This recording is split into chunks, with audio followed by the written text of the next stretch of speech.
welcome back to the Arthritis Broadcast Network. I'm here today representing Arthritis Research Canada. I'm on the Patient Advisory Board, and we're helping out Joint Health today with our broadcast network. Welcome. This is Nicole Anderson, and she's currently working on her, or about to work on her master's, and she presented an excellent poster yesterday.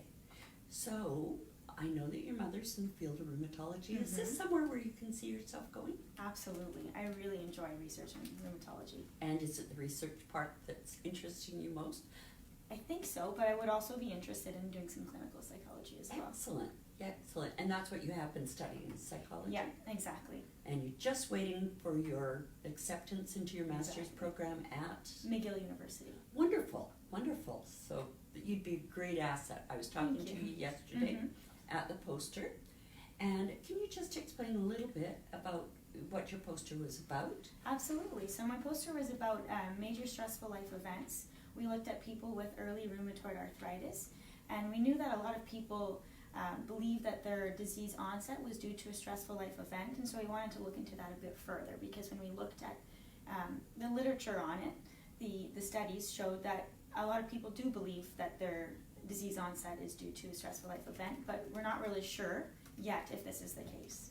It is true that if I go through my news group of people with arthritis, we've got over 1,000 over the years, a lot of from the US, and a lot of people will say, oh, this started when I was in a car accident, and although I wasn't hurt, it gave me stress. Yeah, absolutely. Or my job was lost. Or So what are the things that you found that people did say in the literature? Did they actually say what they thought was the cause?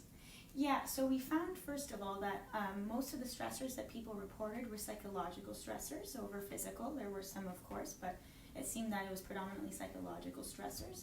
And we also found that that while these people did, they did report that. That's okay.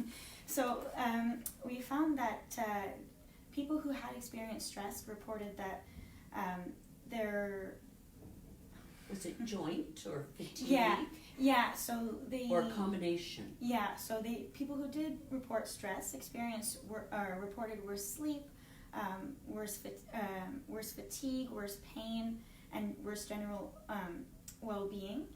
But what was interesting is that when we compared the different groups, people who had stress and people who didn't have stress, everybody's disease activity was about the same. That makes sense, I Right. think. Right.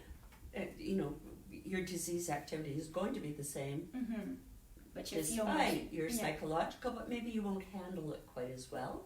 Would that make sense? Exactly. So if you're stressed, you might not be able to deal with things like pain and fatigue. It might be more overwhelming. Exactly. And if your sleep is bad, we all know that sleep is so important for pain and fatigue. Absolutely. So it can just make it a little bit harder to manage the pain. That's exactly right. Fatigue. And how many people were in the study, do you figure? So we had, I think, about 2,500 people in the study. Wow. Yeah, it was. I'm impressed. Yeah. That's a good sample size. Yeah.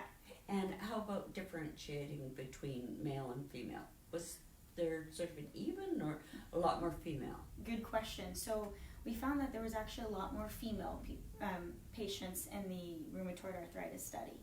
Okay, and that makes sense because 75% of rheumatoid arthritis patients are female. I know that. That's right.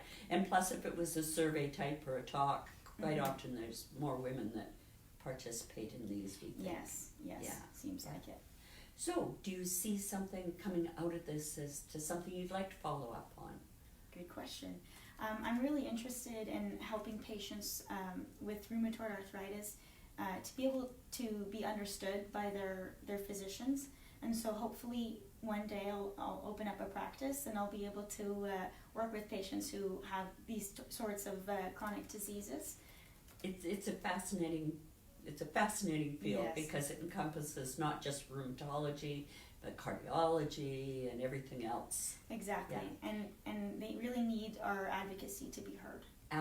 Absolutely. As a patient, it's really hard to know what to say, and you're overwhelmed, as you say. Yeah. The stressors of fatigue and pain and everything that goes on Absolutely. is Yeah. really tough. Mm-hmm. Yeah. So, of those stressors, what kind of things did people mention as to what it was? Was it like financial or a range? Good question. So, a lot of people reported family stress. That seemed to be the biggest stressor Okay. psychologically, and they also reported things like divorce, separation, and in terms of physical stressors, there were things like car accidents, illnesses, other comorbid or Yeah, diseases that absolutely. go with their rheumatoid arthritis.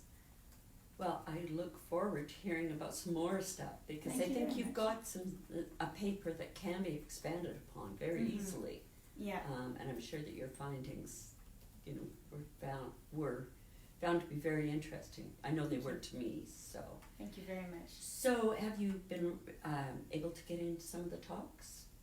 Absolutely, yeah. They've been really interesting. I actually went to one this morning, and they talked about patient advocacy and how important it is for doctors to be listening to their patients and paying attention to their, how they seem and how they feel, and asking questions about their personal lives as well as how their disease is.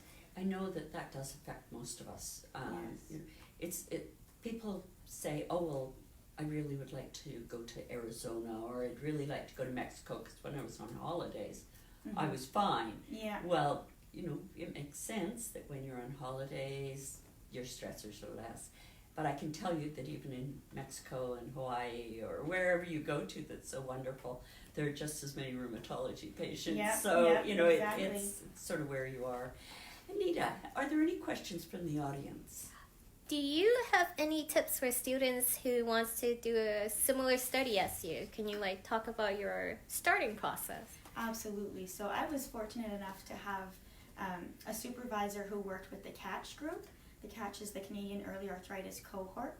And so I was able to work with them, and I got some data on that. So I would, if you're interested in rheumatoid arthritis research, I would absolutely recommend reaching out to somebody who's part of the CATCH database. Was there anything specific that you found most challenging, or anything that you really liked during this research process? Good question. I found the conferences to be really, really helpful, and they've taught me a lot, both as a student and I've learned about what it's like to be a physician as well. So We need that. Yeah. We really need those Yeah. students to want to come into rheumatology. exactly. That's right. Mhm. And with a background in psychology, that's going to be a real asset. Thank you very much. Yeah. Well, thank you so much for coming, Nicole. It looks like from Anita's face that there are no more questions at the moment. But do keep back, just to the audience, if you do have any further questions for Nicole, if you just write it in the comment session, we'll check back.